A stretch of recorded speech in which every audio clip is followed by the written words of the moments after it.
Hello दोस्तों, Vedansh education hub YouTube channel में आपका हार्दिक स्वागत है। आज हम बात करेंगे मैथ्स की कुछ संख्याओं के बारे में। तो हम संख्याओं की जानकारी के लिए बात करें तो आज हम बात करेंगे प्राकृत संख्याओं के बारे में। प्राकृत संख्याएं। प्राकृत संख्याएं। प्राकृत संख्याएं वे संख्याएं होती हैं जिनको अपन प्रकृति के अंदर जो भी गिनती करने योग्य हो और या जिनको अपन गिनती कर सकें, जो काउंटेबल नंबर हो, तो उनको अपन क्या करेंगे, प्राकृत संख्याओं के रूप में रखेंगे। प्राकृत संख्याओं को अपन नेचुरल नंबर के अंग्रेजी में अगर जानकारी लें तो नेचुरल नंबर के रूप में भी अपन इनको जान सकते हैं। तो नेचुरल नंबर को इनसे n से निरूपित करेंगे। प्राकृत संख्याएं, सबसे छोटी प्राकृत संख्या क्या होती है? 1 2 3, आगे कंटिन्यू ये इन्फिनिटी अनंत तक जाएंगी तो ये क्या हो जाएगा? प्राकृत संख्याओं का समुच्चय। अब हम बात करें दूसरे नंबर पे पूर्ण संख्याएं। कौन सी संख्याएं? पूर्ण संख्याएं।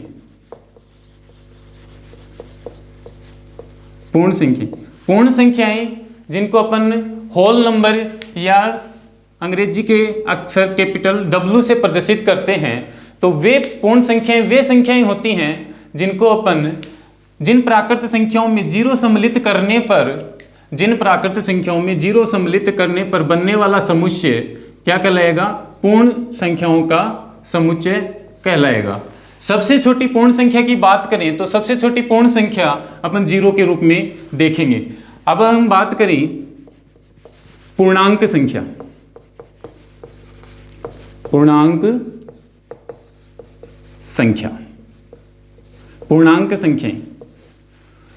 संख्याओं को अपन अंग्रेजी के कैपिटल अक्षर I से प्रदर्शित करेंगे। कैपिटल I से प्रदर्शित करेंगे। पूर्णांक संख्याओं में धनात्मक और ऋणात्मक सभी संख्याओं का समुच्चय होता है, यानी कि -∞ से लेके -1 0 1 2 और अनंत तक जाने वाली संख्याओं का समुच्चय पूर्णांक संख्याओं का समुच्चय कहलाता है। अब हम बात करें सम संख्याएं।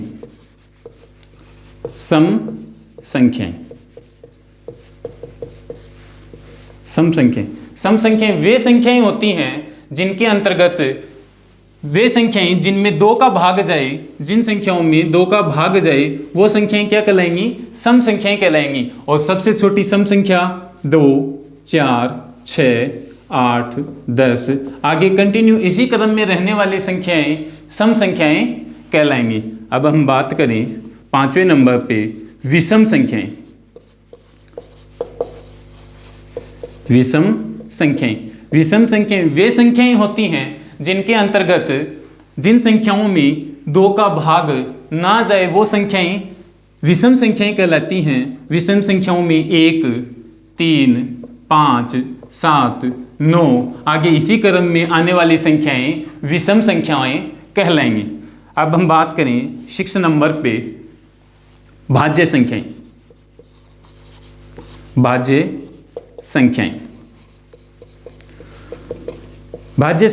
भाज्य वे संख्याएं होती हैं जिनमें एक और स्वयं के अलावा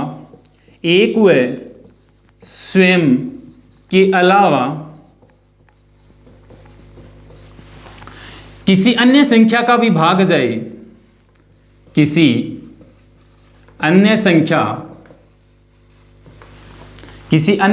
का भी भाग जाए। किसी अन्य संख्या का भी भाग जाए वो भाज्य संख्याएं कहलाती हैं। और सबसे छोटी भाज्य संख्या अपन 4 को देखते हैं। सबसे छोटी भाज्य संख्या क्या है? 4। सबसे छोटी भाज्य संख्या 4 6 8 9 10, इसी क्रम में आने वाली संख्याएं भाज्य संख्याएं कहलाएंगी। अब हम बात करें 7वें नंबर पे अभाज्य संख्याएं। अभाज्य संख्याएं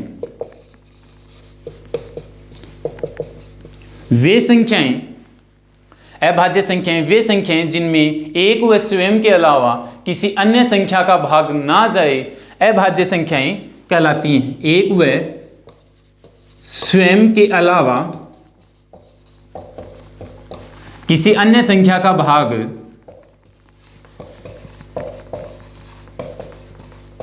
किसी अन्य संख्या का भाग ना जाए, किसी अन्य संख्या का भाग ना जाए, अभाज्य संख्याएं कहलाती हैं। सबसे छोटी अभाज्य संख्या अपन 2 के रूप में देखते हैं, क्योंकि ये इस परिभाषा को भी संतुष्ट करती है कि एक व स्वयं के अलावा किसी अन्य संख्या का भाग नहीं जाता। तो 2 के अंदर अपन देखेंगे कि 1 का भाग जाता है और 2 का स्वयं का भाग जाता है और किसी तीसरी अन्य संख्या का भाग नहीं जाता है। इस वजह से अपन 2 को अभाज्य संख्या, सबसे छोटी अभाज्य संख्या के रूप में रखते हैं। 2, 3, 5, 7, 11, 13, 17 आगे इसी क्रम में आने वाली संख्याएं अभाज्य संख्याएं कहलाती हैं। अब हम बात करें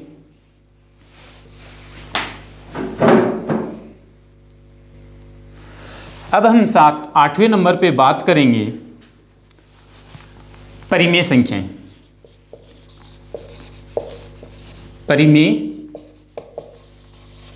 संख्याएं, परिमेय संख्याएं वे संख्याएं जिनको अपन P/Q के रूप में लिख सकते हैं। वे संख्याएं जिनको अपन P/Q के रूप में लिख सकते हैं परिमेय संख्याएं कहलाती हैं। परिमेय संख्याएं जिनको अपन P/Q के रूप में, जिनको हम P/Q के रूप में लिख सकते हैं।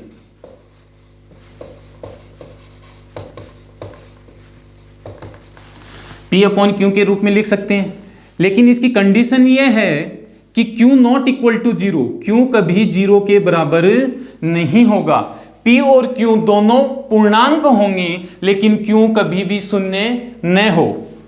P तथा Q, P तथा Q दोनों पूर्णांक हों,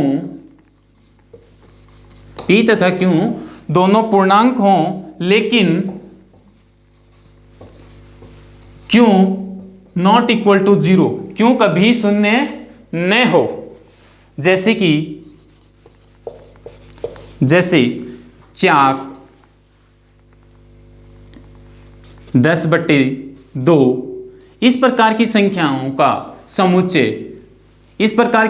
का समुच्चय परिमेय संख्या के रूप में आता है। अब हम बात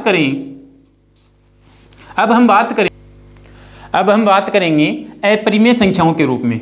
इससे पहले हम जानेंगे कि परिमेय संख्याओं की एक कंडीशन यह भी है कि इनका दशमलव प्रसार शांत होता है। परिमेय संख्याओं का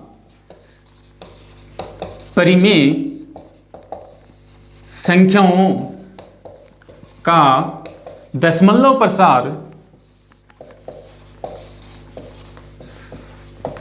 प्रसार शांत आवर्ती का होता है।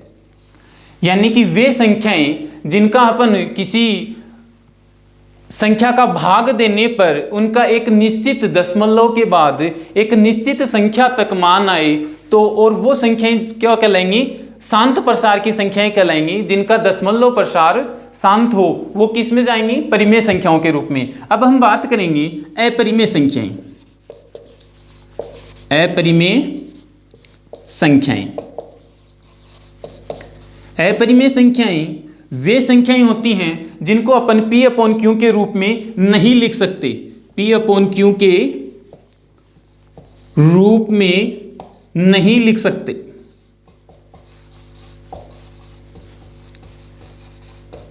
जिनका दशमलव प्रसार अशांत आवर्ती का होता है। क्या होता है? जिनका दशमलव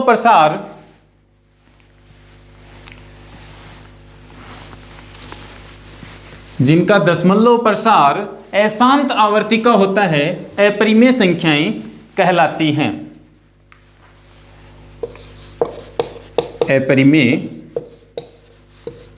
संख्याएं जिनका दशमलव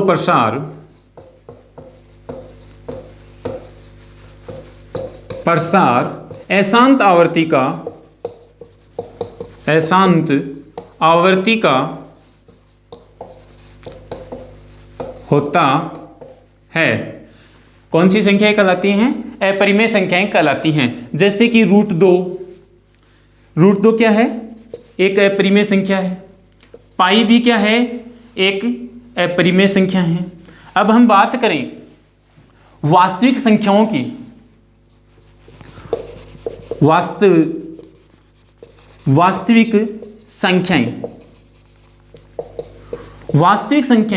वास्तविक संख्याएं वे संख्याएं होती हैं जिनके अंतर्गत परिमेय संख्या और अपरिमेय संख्या, परिमेय व अपरिमेय संख्याओं का योग या परिमेय व अपरिमेय संख्याएं, सभी संख्याएं सम्मिलित जिसमें हों, वो क्या कहलाएंगी? वास्तविक संख्याएं। परिमेय प्लस अपरिमेय संख्याओं का सम्मिलित रूप क्या कहलाता है?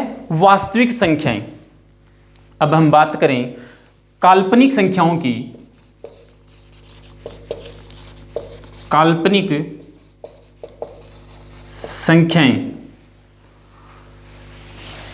काल्पनिक संख्याओं के रूप में अपन जानेंगे काल्पनिक संख्याएं वे संख्याएं होती हैं जो, जैसे कि अपन बात करें सीधा एग्जाम्पल के रूप में बात करें तो जैसे √-2 एक काल्पनिक संख्याओं के रूप में अपन देख सकते हैं। √-2, √-5 को भी हम एक काल्पनिक संख्याओं के रूप में देख सकते हैं। इसी के साथ आज का वीडियो अपन यहीं पे समाप्त करते हैं। अगले टॉपिक के साथ फिर मिलेंगे। जय हिंद, जय भारत।